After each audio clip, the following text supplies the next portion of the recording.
Hi everyone! Welcome to this episode of Unboxing with Yoseka Stationery. Today I'm really excited to be unboxing actually our very own inks. These are the new inks that we just released on June 1st, our Ceramics Ink Series. And it's a collection of 8 colors of fountain pen inks. And I have 2 of them here in front of me on the camera today, but we'll be swatching all of them as the video goes on. So for those of you who don't know, this collection of fountain pen inks we did with a Chinese ceramic artist. His name is Li Yanxun, and he is he's a ceramic artist, but he's also sort of like a scientist in some way because he spent years of his life recreating the glazes of Chinese ceramics across different dynasties in Taiwan, not in Taiwan, different dynasties of China. And so he created something like 60 of the glazes that brought back to life the formulas to create the iconic glazes of a specific time period, because those were really difficult to bring back to life. So he was able to do that, and with him we selected 8 different glazes to translate into these fountain pen ink colors that we have in front of us today. And Ink Institute in Taiwan made the actual ink colors for us. So we are so excited about this collection of inks and the fact that it highlights a piece of Chinese history, and that we can bring it to the stationery world is really, really cool. So I'm going to be swatching these inks out today in the video, and I hope you like seeing the different colors and follow along in the video. So I'm starting here with the Ming yellow as the first ink that I'm just going to try. And traditionally the Ming glaze was like an iron-based coloring agent on top of the ceramics, and as it's fired it gets oxidized, which is what gives like the finished ceramics this like kind of Ming like yellow golden color. In Chinese the word for yellow is huang, which is like sort of like a homophone with a different intonation for the word emperor. So this color was traditionally used on a lot of different ceramic glazes that were for imperial ceramics. So just like a pretty, very like golden yellow is what it's supposed to be.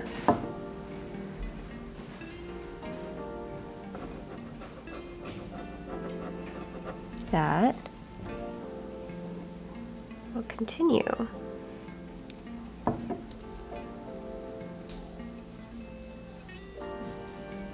Like a nice sunny yellow color for the Ming yellow. Okay. Next up in our ceramics ink collection, we have the Song black ink, and this one is so to make these glazes basically from the dynastic times. They would just gather up like natural ingredients, and so to make this particular glaze, it's also like an iron-based glaze with earthy materials, a lot of which were found in soil. So this one, you'll see as I'm talking about some of the other glazes, some of these glazes were really, really difficult to create, and to fire was really, really challenging, but this one was actually supposed to be pretty simple. So it ended up being found on a lot of different pieces in the Song Dynasty, and during the Song Dynasty it became really popular to use this particular glaze for tea ware, like chawans. So it's seen quite often in teacups and teapots from the Song Dynasty in the Song black glaze. Okay, and so the ink color is kind of like a pretty standard black, but it definitely has like, it's more of like a brownish black. It's not like it's not the darkest black. Some people, I always get questions from people in the store who are looking for inks that are black, black, black, and this one is more of like a brown black with very like earthy, warm tones to it.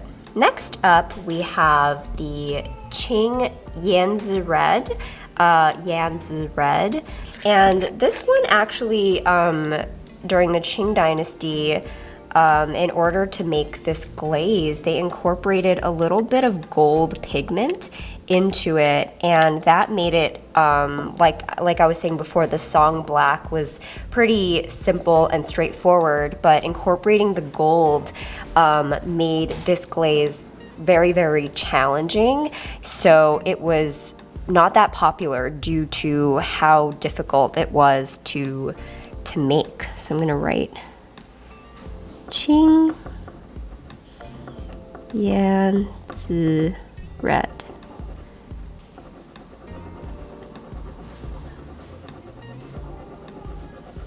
And this is actually, in terms of the different ceramic pieces that I learned about through this project, this one is one of my favorites because one of the historic pieces that used this glaze was this absolutely beautiful little butterfly bowl with this glaze, and I'll show you because it's on the label, but it's just such a pretty piece.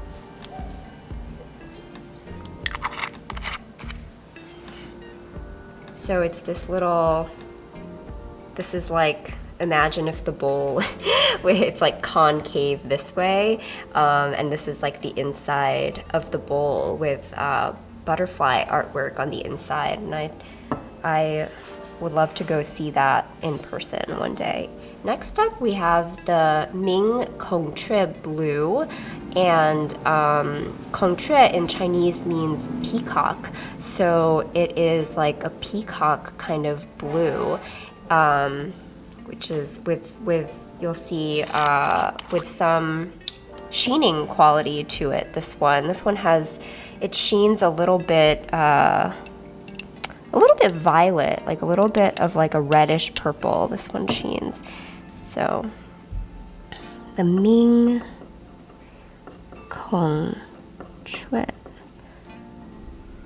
blue. I really, really like this color a lot. It's such a good, bright color.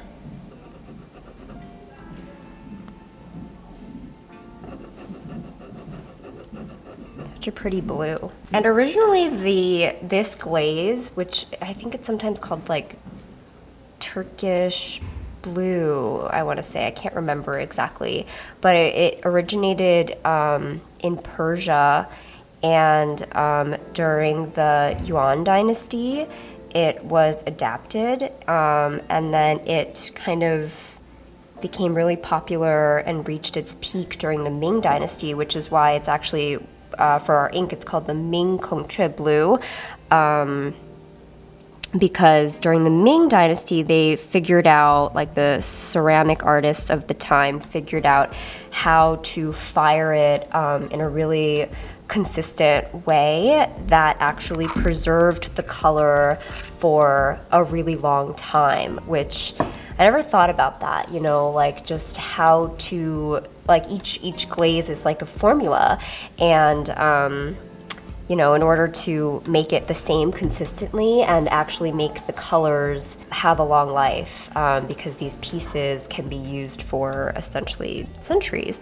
That is such a pretty blue that I love.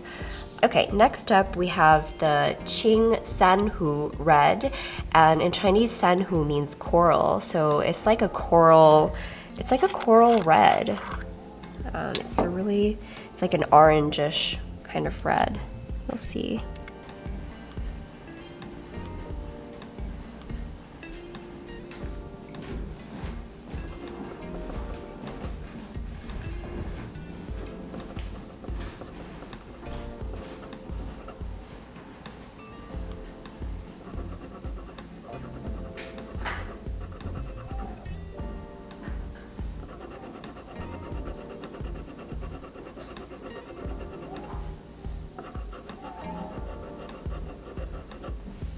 It's so pretty. And this glaze also used an iron coloring agent over white porcelain, and then it was fired with like a low flame to create this color, because that it was such a learning process, learning about like how you make these different glazes. There's so many different factors involved, and one of the factors is like the temperature at which these pieces, the ceramics, are fired at once you, in the kiln, like once you finish. So there's the Qing Yan red, and that's definitely like a very sort of coral, bright, warm, reddish orange color.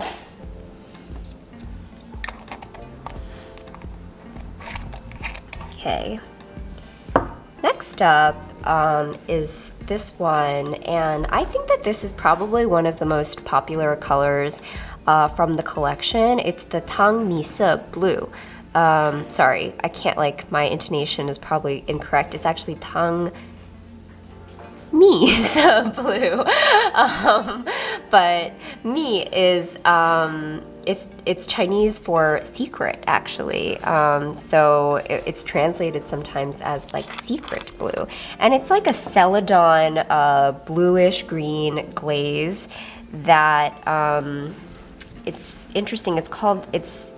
We named it Tang Dynasty because even though apparently the sort of iconic blue and white glaze was most popular during the Tang Dynasty. Like when you think of Chinese ceramics, you probably are thinking of the blue and white porcelain, and that was what was most popular in the Tang Dynasty.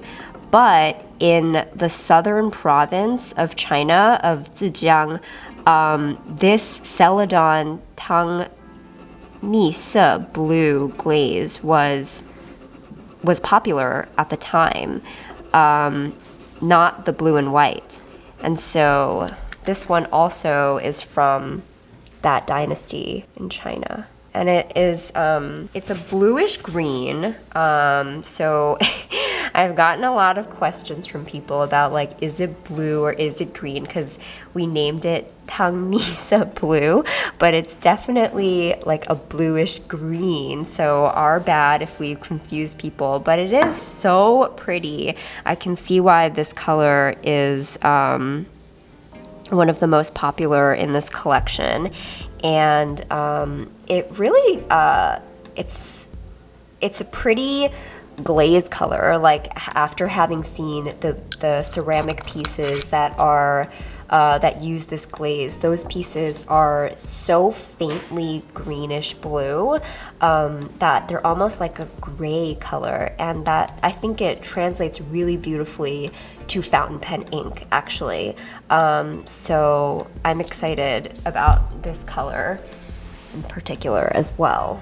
Moving on, we have the Yuan G blue, and this one is like a deep ocean blue, which also has some sheening qualities. It sheens like a red, like a reddish sheen. So we'll see that.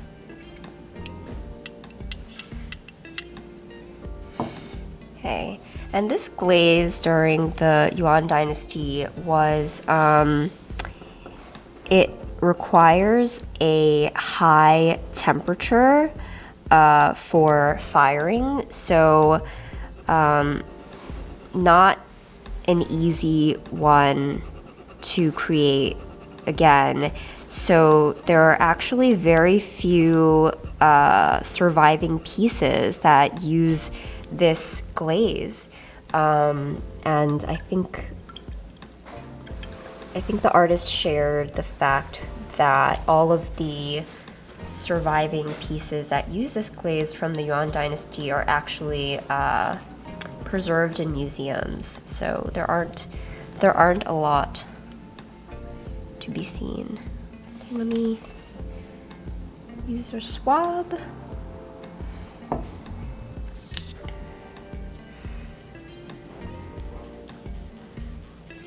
Okay.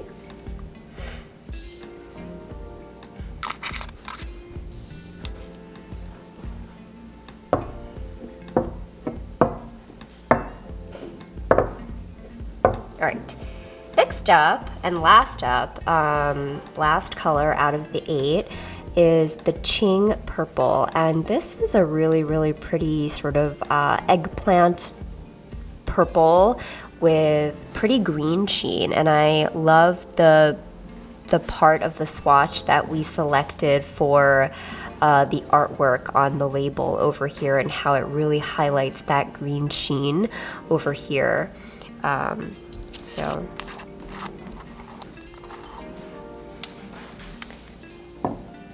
So this particular glaze actually reached China during the Yuan dynasty, but it wasn't really popularized until the Qing dynasty, and it was particularly loved during the Qing dynasty for its high gloss.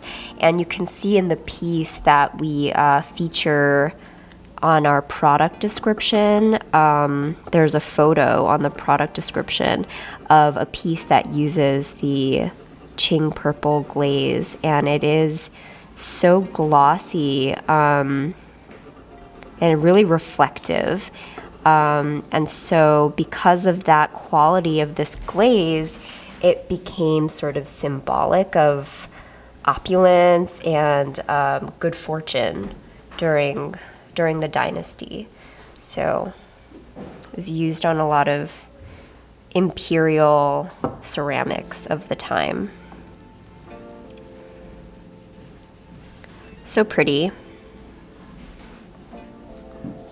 Okay, so there you have it. These are the 8 ink colors in our Yoseka Ceramics inks. And, we're so proud of these inks and just really happy to be able to showcase a piece of Chinese history in the stationery world. And, we hope that these inks kind of encourage people to learn more about the history behind the ceramics. And I think it's cool that, obviously ceramics are things that we still use every single day, but you don't necessarily think about like the history behind them. And we definitely wanted to be able to showcase the work of Li Yanxun, who is the artist who spent all of his years researching the formulas behind these glazes and actually successfully recreated them. So part of the profits from the sales of these inks will go to fund his museum, and hopefully he'll be doing like the work that he does for many, many years, and we'll be able to collaborate with him in the future as well. Hope you guys enjoyed this video, and if you've gotten some of these inks, let us know in the comments what your favorite has been so far and what you've been writing with. Thanks for watching. Bye!